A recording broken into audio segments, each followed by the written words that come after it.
That's Nick. And that's Joseph. And today we're here to talk about Godzilla times Kong, the New Empire, or as it was called in the theater I saw it, Godzilla y Kong, El Nuevo Imperio.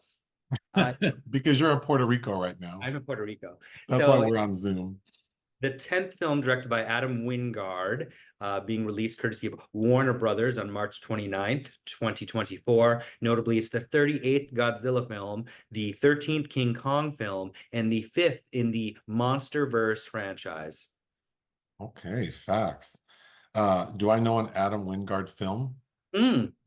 Yeah, I think we used to both be big fans of Adam Wingard, thanks to films like You're Next, particularly The Guest. Um, Oh, you well, know, I like Dan Stevens. and Stevens in The Guest is excellent. Since then, he's had a lot of misses, including that Blair Witch film in 2016, Death Note, which I really didn't like, and of course, the last Godzilla movie, Godzilla versus Kong, in 2021. What is this one about? Two ancient titans, Godzilla and Kong, clash in an epic battle as humans unravel their intertwined origins and connection to Skull Island's mysteries. I think based on the title of the film, I was expecting something very different.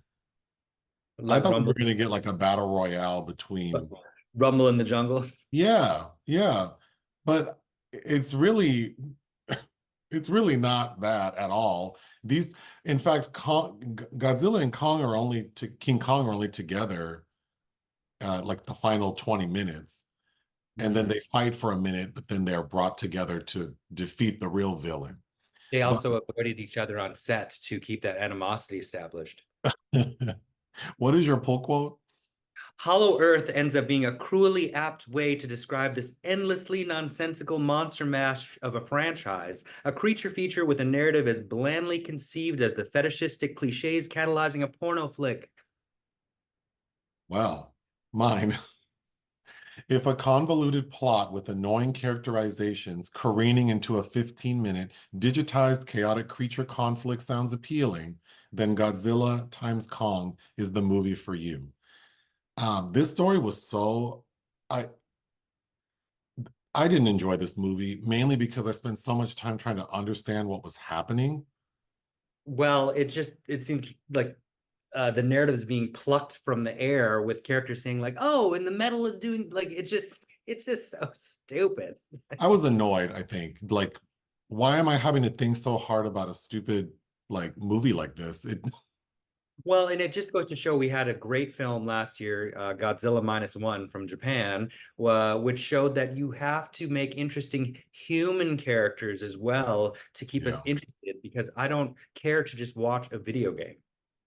Okay, let's try to describe the story. So, okay, from the last movie, we know that King Kong was on Skull Island and the Iwi tribe, those people were protecting him in a way.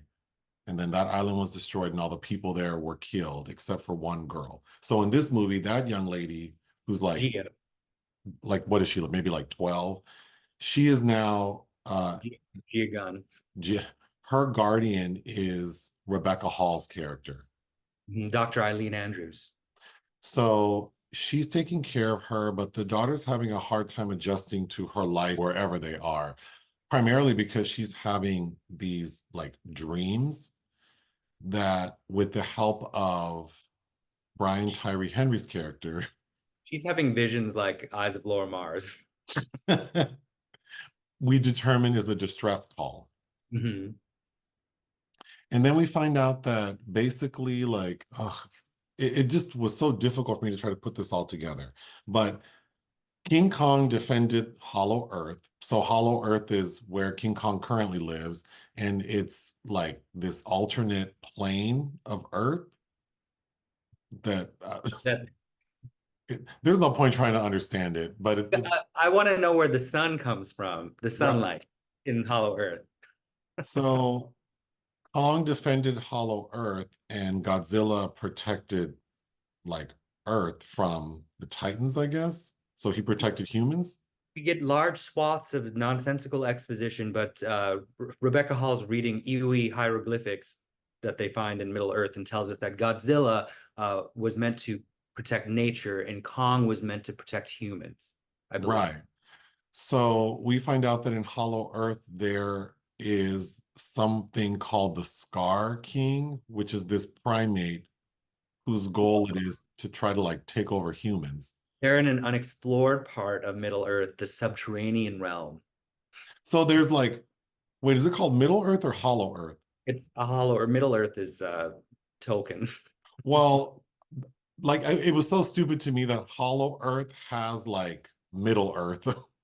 Because we even get like a computer screen that says uncharted area detected. Mhm.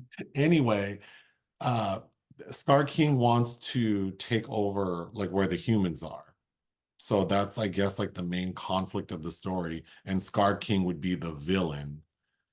We spend like over an hour with Godzilla kind of like running around sporadic, like the editing of cutting back between the two storylines of King Kong and Godzilla were very jarring to me.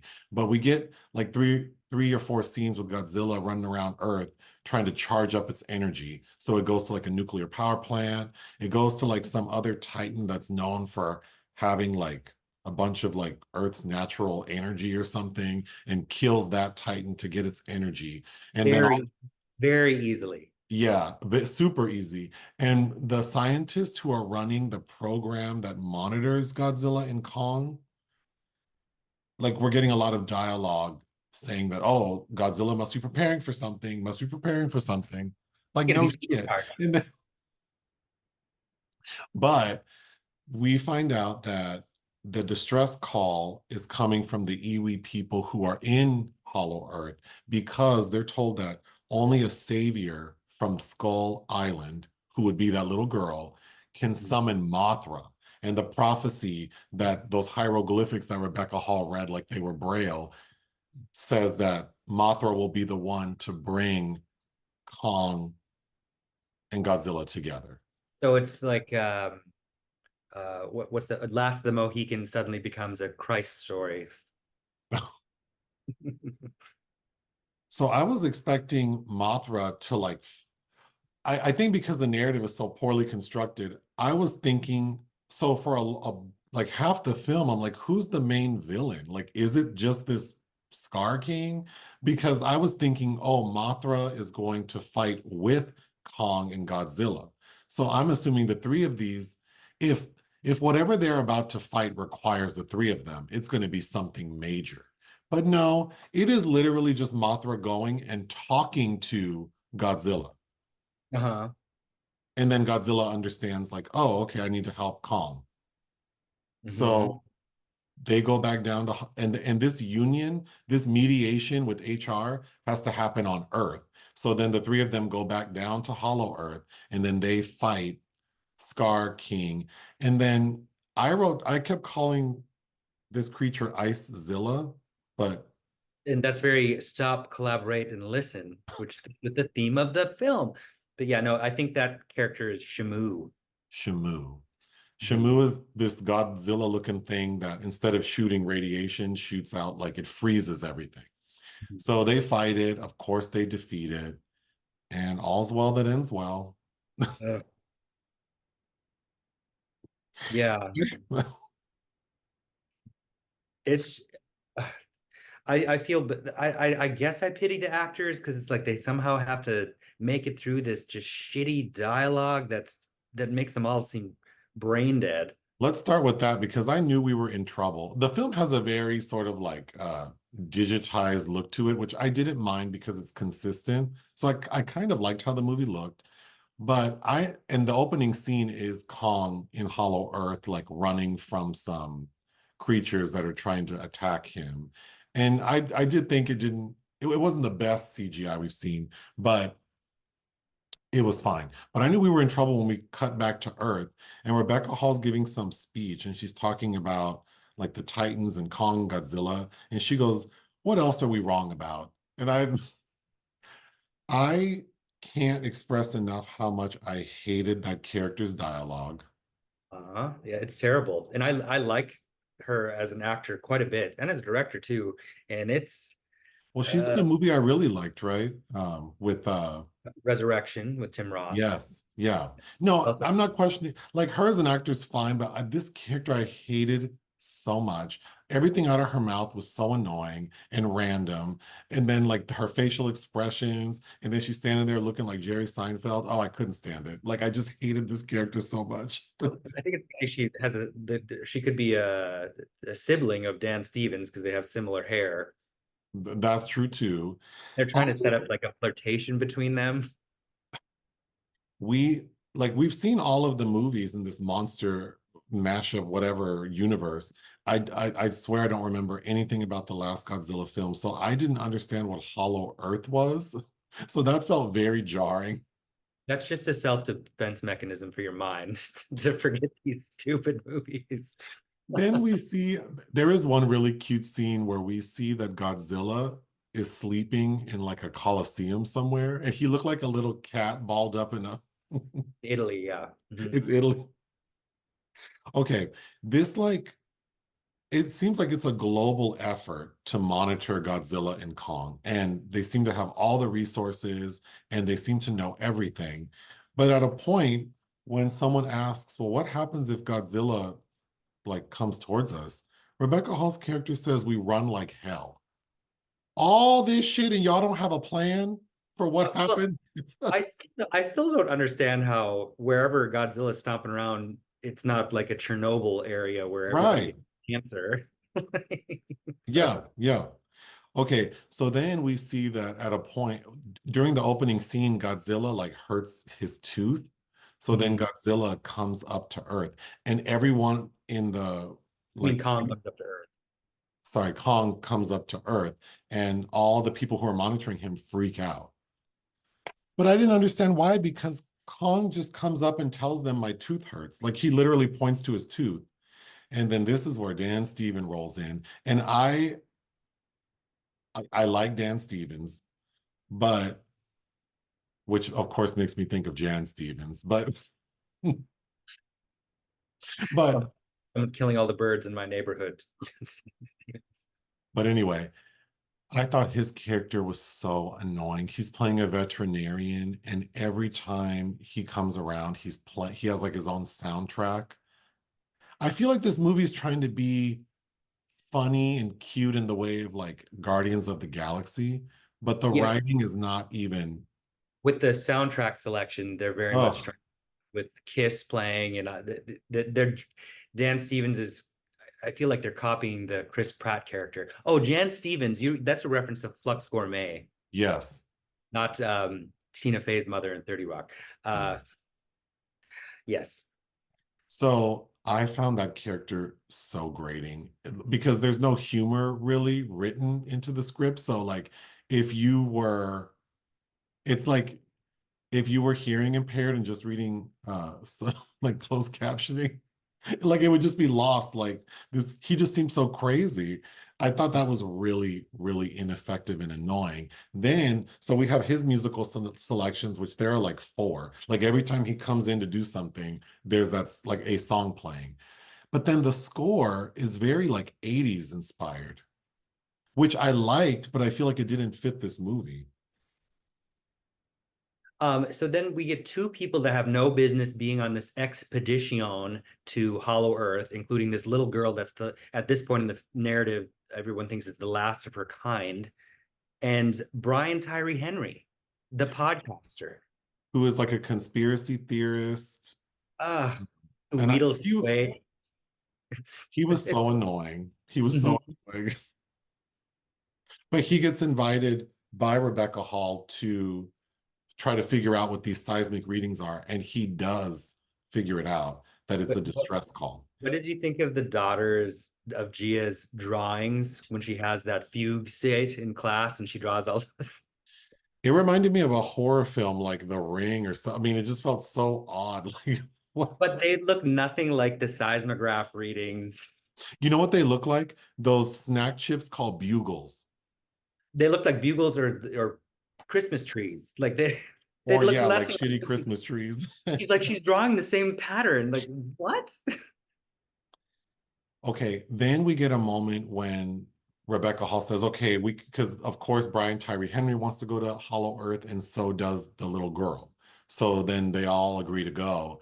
And then they walk towards the plane with this soundtrack playing that really felt like they were trying to do something. And I like they're doing that walk, you know what I'm saying? Like Yes. what? Like they're going into battle. Uh, Yes. with this super aggro pilot and then they fly to Hollow Earth and they see like smoke from the checkpoint or whatever, and they're all looking at the exact same thing we are in the same view, and he's like, Doc, do you see this? Yeah, where else would she be looking? She's looking out the same damn window. Well, speaking of them going to Hollow Earth, I did think that was a really cool scene. Like I liked how it looked, and I thought the score actually worked well on that scene. But they get so when Kong is down in Hollow Earth, he ends up getting into a fight with some other primates, and In the sub he ends up killing them all except a little one, Yes, who they treat like a redheaded stepchild. literally. And then that little monkey takes Kong somewhere because Kong is like pointing, like, take me somewhere. And I hated that. Like, for the entire time they're walking, I'm like, where is this little monkey taking him? But don't you know we've established that Kong is lonely. He needs more of his kind, just like Gia. Oh God. Well, and then that fighting scene, there's a point where Kong takes that little monkey and is using the monkey to beat the other monkeys. That took me out. How that spinal cord is still intact is beyond me. I do have to give a shout out. I saw this movie at the Landmark Theater in West Hollywood on Sunset, and there was only one other person in the theater at this Mhm. screening I was in, and he was laughing a lot. So I was glad he was tickled. Um, so the oh, we see Kong's like from the back, and I thought, God, Kong has no ass. So then when I got home, I Googled gorilla ass and I Uh-huh. laughed for like a good 3 minutes. So if you want a good laugh, Google gorilla ass. But it turns out gorillas don't have like they have flat asses Yeah. because they look so muscular and beefy, and then they have that flat 630 ass. Like Well, so Kong is accurate to what that's just the way they're built. They can't help it. we find out that where the little monkey was taking Kong is to the Scar King. And when we meet him, I thought he looked like an overgrown orangutan. And Yeah. I wasn't very impressed with how Scar looked. and we see that he's using all the other primates as slaves, basically. Not sure what they're doing, though. Like it looks like they're trying to build pyramids or something. They're just collecting material. And then we see that the Scar King is controlling everyone by way of Shimu. And it's not explained except that the Scar Shimu has like these little crystals on it that glow, and the Scar King has one of those crystals, and it looks like he's controlling Shimu like with the remote control of the like he's Mhm. hurting him. He's using pain to control Shimu, and he uses Shimu to fight Kong, and Kong gets badly injured. Kong gets frostbite on like his right forearm. And then what follows is a sequence of events that is terribly written. Oh my Terribly. God. So Kong finds the humans and then the veterinarian, and the veterinarian's like, oh, doesn't look good. Kong, Dan Stevens goes down to Kong with this like Ghostbusters, like ghost detecting machine, and he's like, oh, he has nerve damage, and But nerve damage. What? Okay. we can see that his arm is effed up. We don't need your little stud detector to tell us that. And then he goes, but thankfully, we have Project Powerhouse. And this shit was so stupid. And this, I didn't mention it earlier, but when Kong first shows up and points to his rotten tooth, Dan Stevens pulls the tooth. And then in the same day, they fashion like a titanium implant. Uh-huh. And they Now I glue know that. that I know that you can get same day implants, but like, did they have a like, you know how much material and molding Hmm. Yeah, they need to get the shape of that tooth so it fits right into the Yeah. jaw. Yeah, it I takes a have fake teeth, and like, when they have to fit them and then you have to do the bite to make sure that how did they do all that in a day? I mean, I know I'm not supposed to think about all this, but that shit was so stupid. So then getting back to Project Powerhouse, Rebecca Hall's like, oh, Kong's not going to make it down here with this hurt arm. Well, we have Project Powerhouse. What is Project Powerhouse? Basically, they were developing like bionic parts for Kong. Mhm. So they had developed a bionic arm, thankfully. And not only had they developed a bionic arm, but that bionic arm has medication in it that can cure frostbite. And it's for the right side of Kong's body. Like, I mean, come on.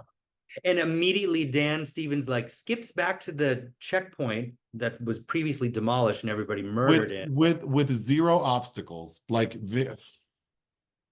Meanwhile, there was a tree-eating monster somewhere in here as well. He gets right back there. A vintage song plays, and then he maniacally is laughing while he drops off the arm that just fits automatically on Kong's. like it magically installs onto Kong. Uh-huh. Okay, Yeah. I don't mind stupid shit, but then it's like it needs to be funny and like this movie is so poorly written and frustrating that, and then for it to be stupid, it wasn't fun. I was just annoyed watching this. Like, so now Kong has his bionic arm, and then I mean, it was kind of cute when they're like, well, we wonder if he likes it. And then you see Kong go like, yeah. I Yeah, thought that Ron was so Jeremy dumb just because what? that's not Mhm. Kong's demeanor. So, like, why are we making Kong seem like, I don't know. Okay. So, oh, side note, I, I probably, well, I wonder, I wrote down, I wonder if that's the arm Kong uses to masturbate, because that would be very inconvenient Why are if you he, sexualizing this gorilla so I much? don't know, but well, because he's so happy. But I thought if someone gave me like a prosthetic hand, like that was the solution to my frostbite. And Well, you would have to learn to be ambidextrous.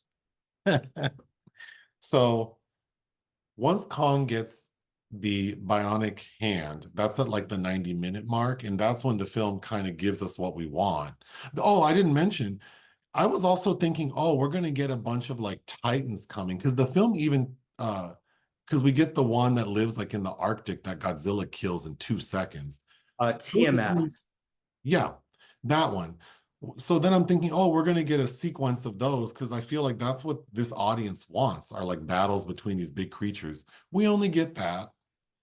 So then it's not until like the 90-minute mark that Kong goes back to Earth to get Godzilla. And then they have a battle in Egypt where they end up destroying the pyramids. And Yeah. that's when Mothra shows up. But we have to describe how Mothra appears because they have this ceremony where they dress up the little girl. And All she, she does is like it's basically she pushed a button on the Coke machine. That's all she does. but before we get there, she climbs like vertical steps that go up to the clouds. Don't know Mhm. how she did that. Then she gets up there, pushes like a button, and then Mothra appears and immediately knows where to go. Like, and then these two, Kong and Godzilla, are fighting, tearing up the pyramids. Mothra shows up, and we literally get a scene where Mothra is talking like moth talk to Godzilla, and then Mhm. Godzilla like acknowledges it, and then they And both, then and then they and all then three jump down to my, Hollow. my enemy's enemy is my friend or whatever that saying is. Right. Then the movie turned into Meg to the Trench because they end up in Brazil on the beach with these humans, and that's where we They get like the battle royale. they kill so many Brazilians that we don't see. They killed more Brazilians than COVID. Oh, oh, And that, I'm gonna have to cut that. I don't know, but we this is where I was a little confused about scale because we see Godzilla with the little girl, and she touches his finger. And he Mhm. didn't seem that big when she did that. Like her hand on his finger was like, I don't know, it was like me putting my hand on like my like my car. So I don't, but then when we get to Brazil, they're like as big as skyscrapers. So that was a little confusing to me. But anyway, I did think that part of the film was like probably what people want. But yeah, of course, Godzilla and Kong defeat the bad guy, Scar King, and then they free Shimu. And in the end, we see Godzilla and Shimu return to the primates in Hollow Earth. And Shimu's acting like when you adopt a dog from the pound and it's just Mhm. happy to come home. But I'm Yes. thinking, wouldn't Shimu have like PTSD? Like that. I, something. Did you like how they have all of them communicating, like they all kind of nod at each other, like, yeah. This movie is a joke that is not funny. And I'm sure there are people out there who will think that we're crazy for not liking it. But this was pretty lame. This was pretty lame. No one involved seemed to be having any kind of fun with this. Not No. even And this movie feels like when you just are like, whatever.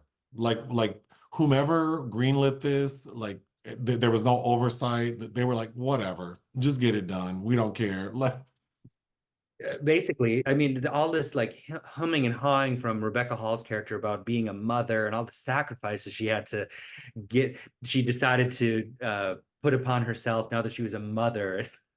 every word that poor lady had to recite just was so like it just was so stupid. And Brian Tyree Henry's supposed to be the plucky comic relief, and all of that shit falls like lead. Annoying, Oh, annoying. and then they depend on him so heavily for all this exposition because there's also this something going on with disrupting gravity in Hollow Earth. Oh, oh, And because the tribal people in Hollow Earth don't speak. They only communicate via like telepathy. But somehow, yeah, Brian Tyree Henry's character figures out this pretty complicated, convoluted they're pouring explanation of like how the gravities. they're pouring all this shit in the river, and he's like, "This liquid metal does this," and it's like, now I know you. That's like somebody coming into my house and trying to explain my behavior just meeting me. It's like, oh no, you Yeah, know what I'm doing?